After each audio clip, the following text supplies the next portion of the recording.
Pleasure to have a chance to talk to the distinguished Chinese documentary filmmaker, Liang Bibo. Yeah. Can you tell me when and where you were born? In 1963 in Sichuan province. Tell me something about your parents, your mother and father. My parents, my father is an engineer. His work is to the irrigation system. My mother was a teacher. Both of them retired right now. Did either of them influence you a great deal? Yeah, great. Everything from them, I think. Really? Really. What was their character? What sort of people were they? I get a little bit nervous. Well, filmmakers, you're used to interviewing other people, not yourself. Yeah. I don't know why.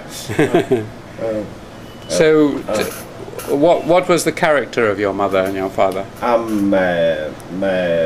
My father is a very work hard guy. Before he retired, when I was a kid, I found my father every day his work. You know his work is the irrigation system building. So most of his time is living in the constructions, very dirty construction. But almost of his life is working over there. My mother was a teacher, so her personality is very open. Many kids come to my family every day. So when I was a very little boy, I have many friends with my classmates, also from my mother's student. Tell me about your schools. When did you first go to school? The first time go to school. You mean the primary school? Primary school. That's very long, 1970s. 1970s in my hometown, Sichuan Shantai County. And the primary school, middle school, high school, college. All in the same town? No. When I graduated from the middle school, I went into agriculture college in Lianyang city. It's another city, but nearby my hometown. Tell me about the schools. Were there any subjects which you particularly... Agriculture. Agriculture. At school? Your school... You mean college education? Yes. College education. I studied the agriculture. Yes. Before that, when you were in middle school, were there any topics or subjects that you particularly were good at or liked? No, that's same as other kids. I graduated from middle school. In high school is 1980s. During that time, to be a student, college student is very difficult. So fortunately, I went into the Lianyang Agriculture College to study agriculture. Were you at school? Were you good at games? Do you play games? Or? Yeah, football, soccer. Soccer is my favorite. Do you still play it? I think I'm a very good guy. You still play? No. Zhao Bing, our other friend who is a Chinese filmmaker, still plays football. Really? Or recently he fell over and broke his leg or something, so he stopped. But he likes football too, like you. Oh, right. I'm so busy, I don't have time to play. Yep. Tell me something about the agricultural college. Why did you do agriculture? Because actually I don't want to research agriculture, because when I take the examination to be a college student, my point is very low. So I have to go to the college. And when you finished your agricultural college, what did you do then? After I graduated from agricultural college, I went to Sichuan Academy of Agricultural Sciences for 9 years. I have 9 years. 9 years. What were you doing there? Rice, research rice, cultivate rice. You know, I'm sorry. I was nervous. Well, it's also hot. Actually, here is hot. Yeah. You know, in agriculture academy, the rice can be divided two parties. One party is how to feed in, makes a good seed.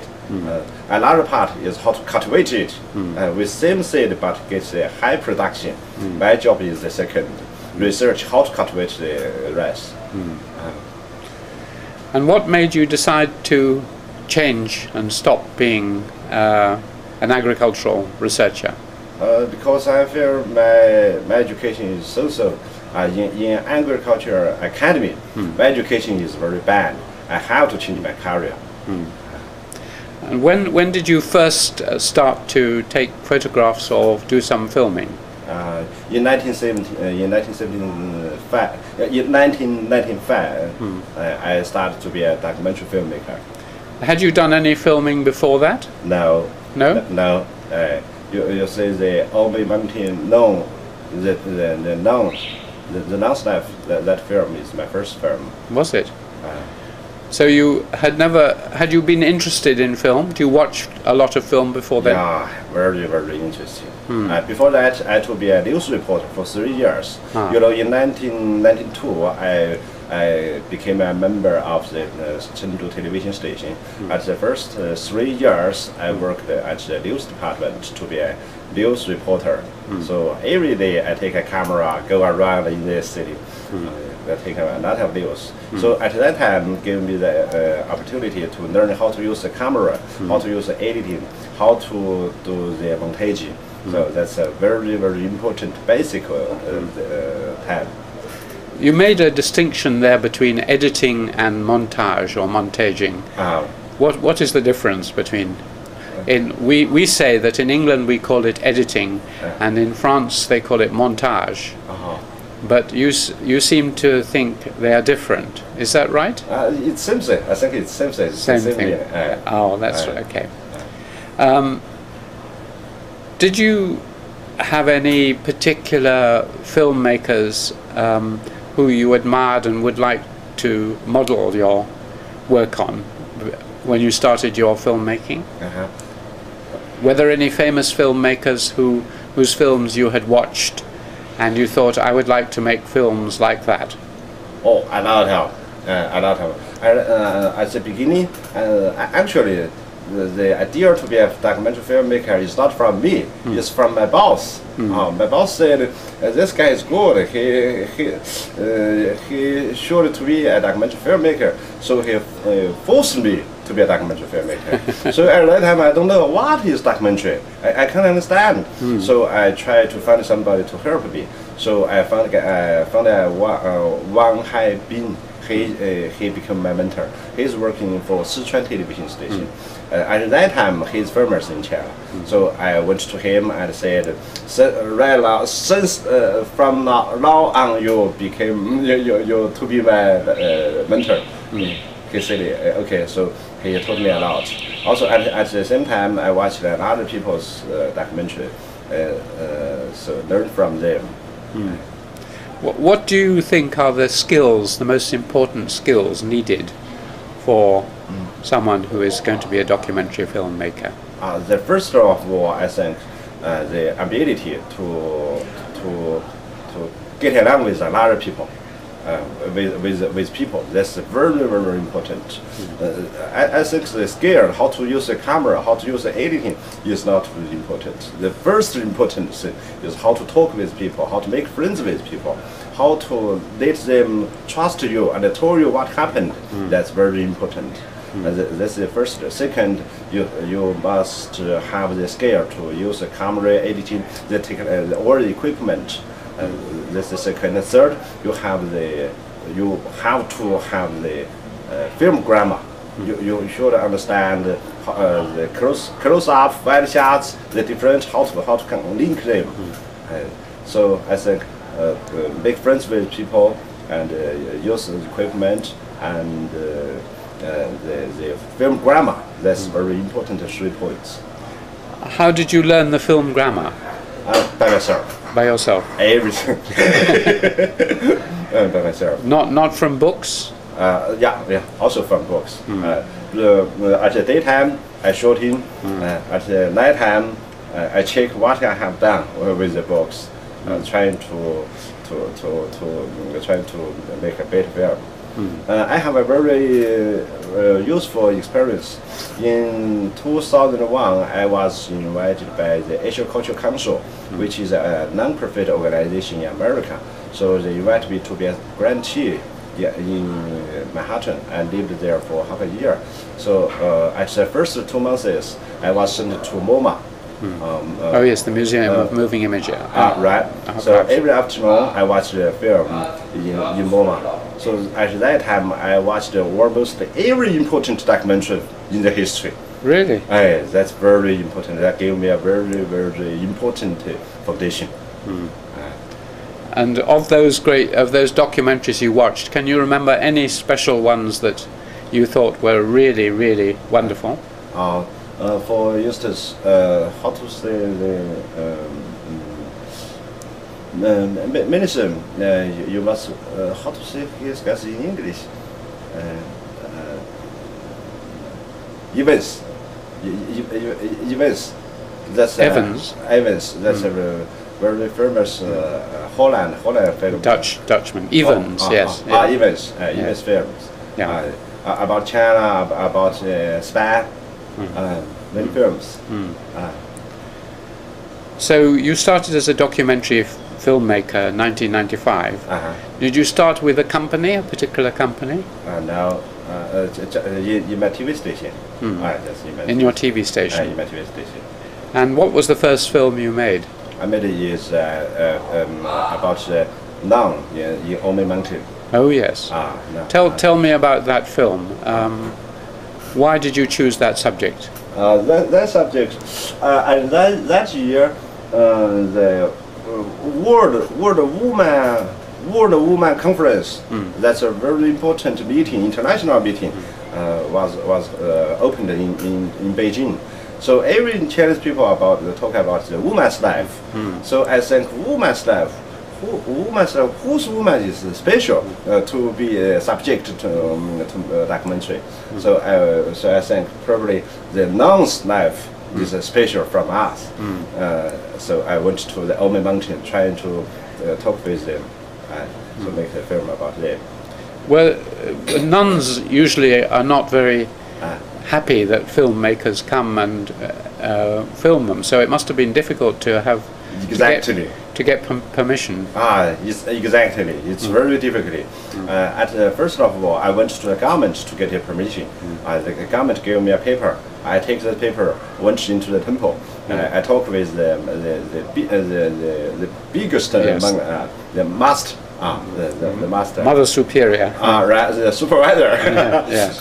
She said okay, but the another nuns they refused me. When I take my camera to them, they turn back and they say back to us. So it's difficult at this 2 days.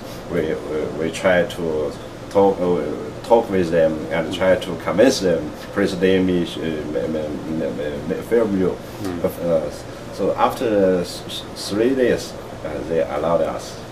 After 3 days, that's good. Yes. It's difficult, really. So far there are few films about nuns. A few because it's difficult. How long did you film in the nunnery? 2 weeks. 2 weeks. 2 weeks. Actually, I want to make I stay there for more time, but I fear if I stay there more time, they will fear inconvenience. So I go out. How long did it take you to edit that film? That film is half an hour. The film was half an hour, but how long did it take you to do the editing of that film? I forgot. I forgot for a long time. So, then what was your next film? My next film is about a woman's life. Liang. She is very difficult. She has very difficult time. She support his whole family, his husband and 3 kids. His 3 kids have some problems with body, so they only her. And her husband had been wounded in the war. Right. So she was the only person earning her living. Right. Was she from an ethnic minority group? No. No, Han. She was a Han. Han. She was a Han. And how did you hear about her? I heard from my friends. You know, I have been a news reporter for 3 years, so I have many friends working in the news cycle. So we have the habit to talk this special stories for each other. So I heard from my friend. And was she a good person to film? Actually, she did our half. When after I filmed this, this film be aired, many people watched his life. So. Donated money for her, so that's very helpful for her family. And she was happy to talk. She was a good person. Yes, she was happy to talk. And how long did that take you to make? 2 months. 2 months. 2 months. And were you you were the cameraman? Yeah. And the director and producer? Yeah. Because one feature of your films, I notice in the one on marriage and other films, is that you tend to do nearly all. You combine producer, director, cameraman, script. Right. Is that unusual to combine them like that? That's usual in China. In China, most of the documentary filmmaker to make a film like my way because of budget. Budget. And so it's usual for the producer director to be the cameraman as well, is it? Yeah. If I have a lot of time, I prefer I have a cameraman. Right now, most of my film I have a cameraman. These ones you didn't. What was the budget for a film at that time? At that time, how to say. The budget, the number is difficult to say. Well, the RMB has changed quite a bit. 20,000 US dollar. 20,000 US dollar. 20,000 US dollar. That's quite cheap for a documentary, really. So then you went on and made another film. What was your next film? Right now. From now on, right now I'm making 2 films. One is the survivors' life of the earthquake. You know, the earthquake just happened here. So I followed some survivors. Make a film. The title is Beichuan High School. Beichuan High School is the student. Second is a museum. My second film is a museum. This museum is a private museum. The selection of many materials which can describe how the Chinese people against the Japanese people at the Second War. On the Beichuan film, are you making this over a long period of time or just one? One must be 2 months. 2 months. You know, this disaster happened in May 12. Yes. So we started this film in May 14. So we went to there, found some kids, they are survivors. So we followed them from one place to another places. How to get sleep, how to get house, how to get food, just like that. And having seen that, have you any feelings about how well the government reacted to the situation? Yeah. Also, that's how the government helped the local the survivors. That's part of my film. Do you think the government did well? Good. I think the government did very well. Very well. Very well. In what way? First of all, save their life. They sent many army people to the ruins, trying to check out where is the people. They still alive, and they dig them out. First of all, the second offered many camps. These people have somewhere can stay. Third, they organized many equipment and food and everything to there. Also, my government, especially the central government, they organized all China to support them. And so I think my government is very great at this time. Going back to your earlier films, after the film about the lady who was supporting her family, what was your next film after that? After that is the Harley Express. Harley Express. That's in Lugu Lake in my minority area. At their area, at that time they don't have highway. The later the postal service is not by bus, is not by horse. Also the post office guy sends the letters from the county to the lake. They take the horse. So I think that's very special. Actually, the highway was building. The next year, the highway will be open. The horse sending letters will disappear. So I went to that area to talk with the post office guy and father them make a film. And you made another one about Lugu Lake as well. Right. That's my first film on Lugu Lake. What was that? What was that? The title is Harley Express. And your next film on Lugu Lake was about in Chinese is 三节草, in English is homecoming granddaughter. That's a story about a Han lady's whole life. He's a concubine of a headman of Lugu Lake. He get married with a headman in that area. around half century years ago. But after she went into the Lugu Lake, she kept stay there for around 50 years. That film is about his life, and behind his life is the changing of Chinese society. So what does it show about Chinese society? When the lady get married with the headman 5 years ago, here is the slave society.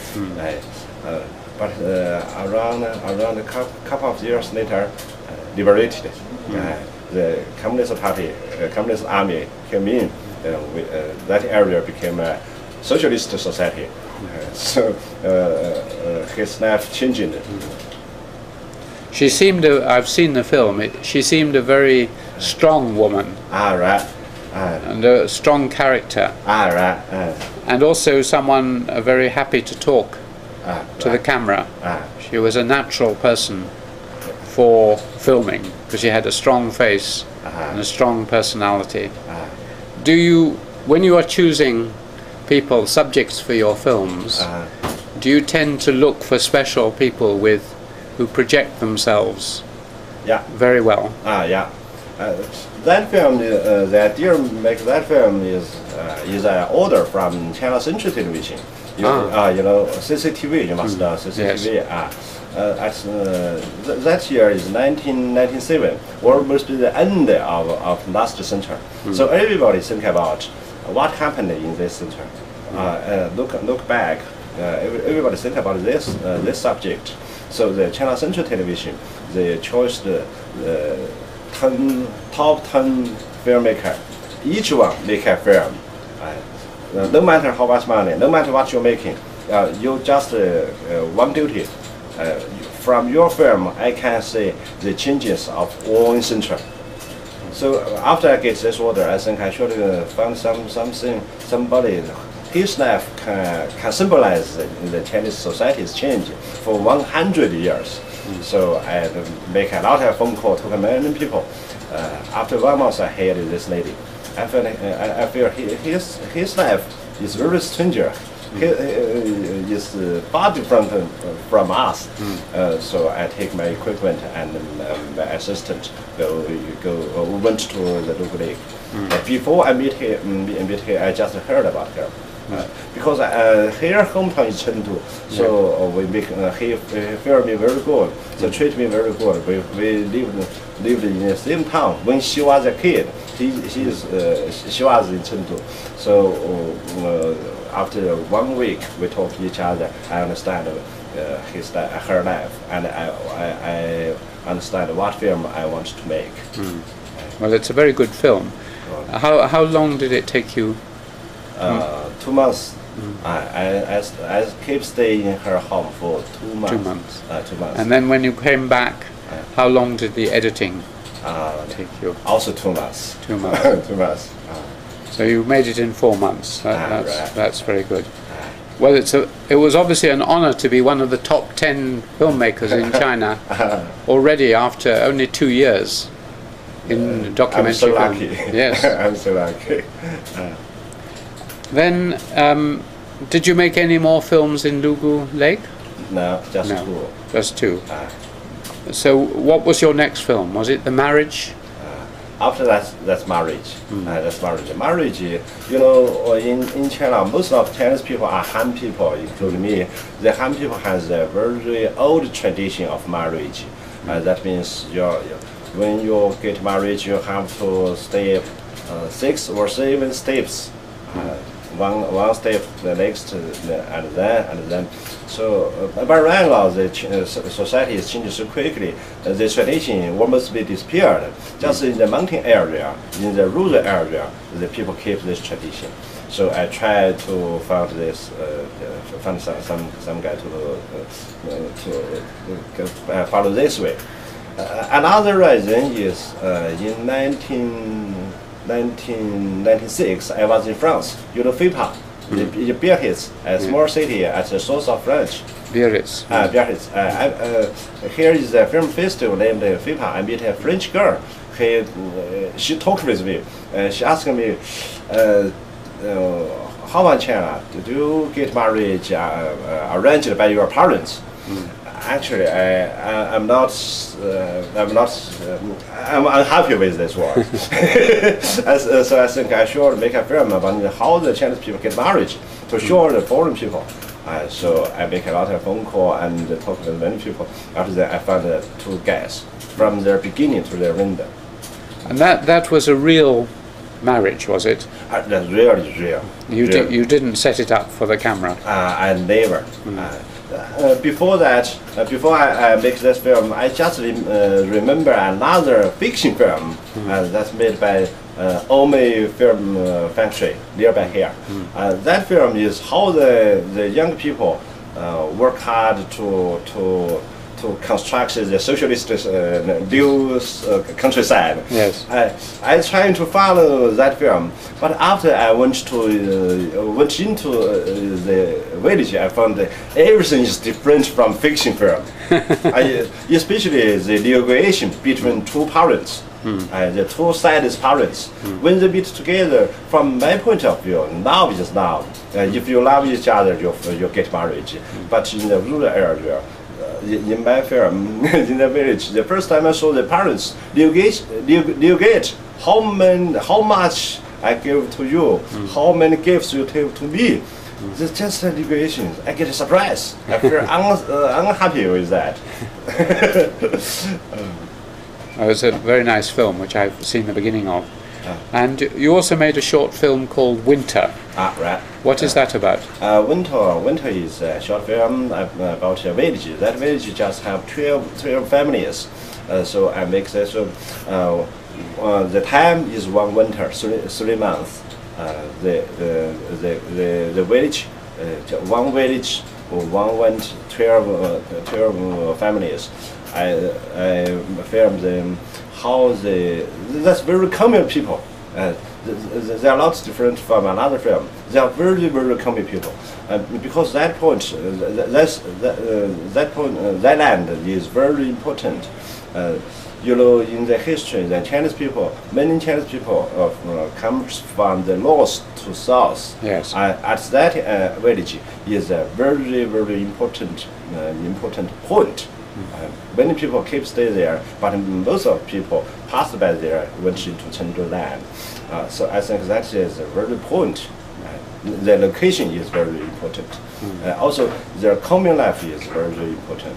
Because right now we say their life is common, social. It's not interesting. But after 10 years or 20 years, their life is very special. You are. Most of these films are about villages and the countryside. your present film, obviously about the earthquake, is about towns. Have you made others inside Chengdu? Inside, yeah. I make a film about Sichuan food. Sichuan food. You must know Sichuan food. Yes. Delicious and yes. nice. So I made a film on the history of Sichuan food. The history. That's I will give you, but I don't have English subtitle.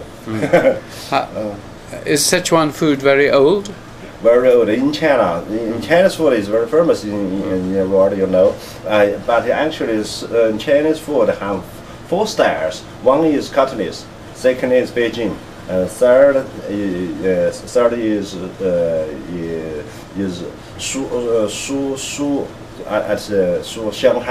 Shanghai style. The fourth is Sichuan style. From my point of view, Sichuan style is the number 1. It's one of the oldest.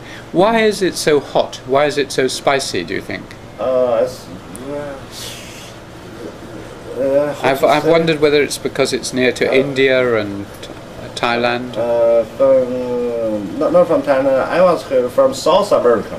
South America? The chili is from South America around 300 years ago, from South America. Why did it come to this region from South America? Because you are far from the sea. You know,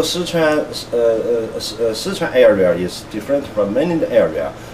Almost every people is come from abroad, yes. or another abroad or another province. Many times the local people died because of war, because of the natural disaster, something like that. The people come from this place, from that place, from many provinces. They not only come from here, they also take the culture, their food. So the many culture and food mixed. So they mixed in South American food. Right. Just to end on your filmmaking, what do you enjoy most about the films and being a documentary filmmaker? I beg your pardon? What do you enjoy?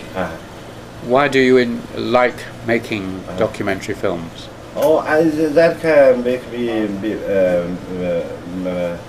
being a documentary filmmaker can give me opportunity to meet people, to say many words and many subjects. Let me know the world very well, compare with the people working inside the building. My work most of my time I can go outside building and go many places, many countries, meet many people, talk with them, and research their life. Research their life. A lot of people's life just like a mirror. They can reflect my life. That makes me happy. Your film making is very close to anthropological, ethnographic filmmaking, like the work of Jean Rouch and others. Have you ever studied any anthropology in your life? No. But it is will be of great interest to my students in anthropology. And it is also a very important record or documentation of things that are like marriage, as you mentioned, that are disappearing. So I hope you have many more successful films, and thank you very much indeed for doing this interview. Thank you.